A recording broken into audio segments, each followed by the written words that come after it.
नमस्कार दर्शक बंधु आपण मानकु स्वागत करछि आपण प्रिय चैनल कीर्ति की अपडेट्स रे। जदि आपण माने प्रथम थर पे ए चैनल रे आछंती तेबे चैनल को सब्सक्राइब करनियंतु जहा फल रे कि आपण माने एही परि नुवा नुवा अपडेट्स पाई परिबे। लाइक कमेंट करबा सहित शेयर मध्य कर दियंतु जहा फल रे कि एही इन्फॉर्मेशन टी समस्त पाखरे पहुंची परिबो। कोन आपण जानि छंती आम देश रे राष्ट्रपति को मासिक दरमा केते? कोन आपण जानि छंती राष्ट्रपति को केउ सब सुविधा मिलता है और राष्ट्रपति के पाखरे केउ सब क्षमता बा शक्ति रही अछि? आपणकर एही सब प्रश्नर उत्तर आपण एही वीडियो रु पाई परिबे। राष्ट्रपति देशर प्रथम नागरिक अटंती एवं एही पद देशर सर्वोच्च पद अटे। श्रीमती द्रौपदी मुर्मू देशर 15तम राष्ट्रपति और देशर प्रथम आदिवासी महिला राष्ट्रपति अटंती। राष्ट्रपति पद विषय रे अनेक विषय रही जहाँ आपण जानिबा दरकार। तो चलंतु आरंभ करिबा। प्रथमे जानिबा राष्ट्रपति केते दरमा पाआंती। राष्ट्रपति द्रौपदी मुर्मू को एवं मासिक 5 लाख टंका मिले। दरमा सहित मागणा बिजुली, टेलीफोन, मेडिकल समस्त भड़ारे सुविधा मध्य मिले एवं गोटे सुरक्षा गाड़ी जहार नाम मर्सिडीज बेंज S600 पुलम्यान गार्ड गाड़ी मध्य मिली। राष्ट्रपति पाखरे 86 जणिया स्वतंत्र गार्ड थाए, प्रेसिडेंशियल बॉडीगार्ड जहां को मिली थाए। पूर्वतन राष्ट्रपति माननकु जड़े सहयोगी आकाश मार्ग रे किंबा ट्रेन रे यात्रा करिबा पय सुविधा मिली थाए।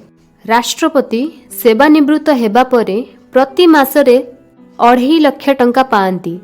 रिटायरमेंट हेबा परे सेमानंकु रेंट मुक्त बंगला भी मिले। 2018 रे राष्ट्रपति दरमा थिला 1.5 लाख टंका। एबे आसंतु जानिबा राष्ट्रपति बासभवन विषय रे। 320 एकर रही राष्ट्रपति बासभवन। राष्ट्रपति भवन को निर्माण करने को 17 वर्ष लगी। एहाकू एडविन लुटियंस और हर्बर्ट बेकर डिजाइन करथिले। प्रथमे राष्ट्रपति भवन को ब्रिटिश भाईसरंक पई निर्माण करा जायथिला। एही विराट भवन को निर्माण करिबा पई 45 लाख इटा लागिथिला। एही भवन रे 340 टी कोठरी रहिछि। मोगल गार्डन 15 एकर पर्यंत व्यापी रहिछि। एहा मुख्य आकर्षणर केन्द्रस्थली अटे। एबे आसंतु जानिबा राष्ट्रपतिंकर केउ सब क्षमता रही अछि। भारतर सांविधानिक मुख्य हेउचंती भारतर राष्ट्रपति। संविधानर संरक्षण एवं प्रधानमंत्री को नियुक्ति करिबा राष्ट्रपतिंक प्रमुख दायित्व अटे। राष्ट्रपति भारतर मुख्य विचारपति, राज्य हाईकोर्ट जज, राज्यपाल, निर्वाचन कमिश्नर और राष्ट्रदूतंक नियुक्ति मध्य करथांती।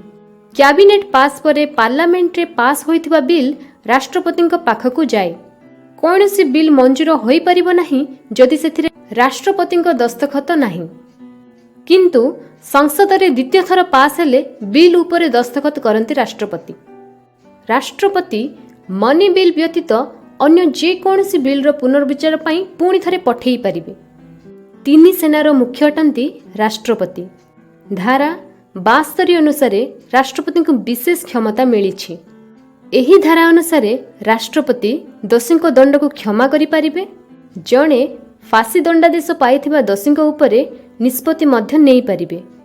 धारा 352 अनुसार राष्ट्रपति को विशेष क्षमता मिली।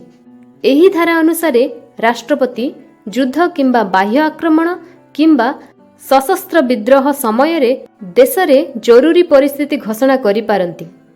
धारा 356 अनुसार जदि कौनसी राज्य रे सांविधानिक व्यवस्था विफल हुए तेबे राष्ट्रपति धारा 356 व्यवहार करी राष्ट्रपति शासन लागू करि परिबे।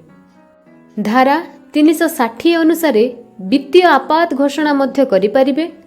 धारा 75 अनुसार राष्ट्रपति प्रधानमंत्री को नियुक्ति देई थांती। महामहिम राष्ट्रपति देशर प्रथम नागरिक होइथांती।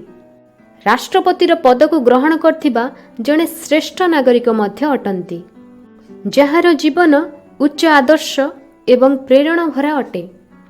आज एही वीडियो रे आमे माने जानिले राष्ट्रपतिंक दरमा, राष्ट्रपतिंक बासभवन और राष्ट्रपतिंक क्षमता विषय रे।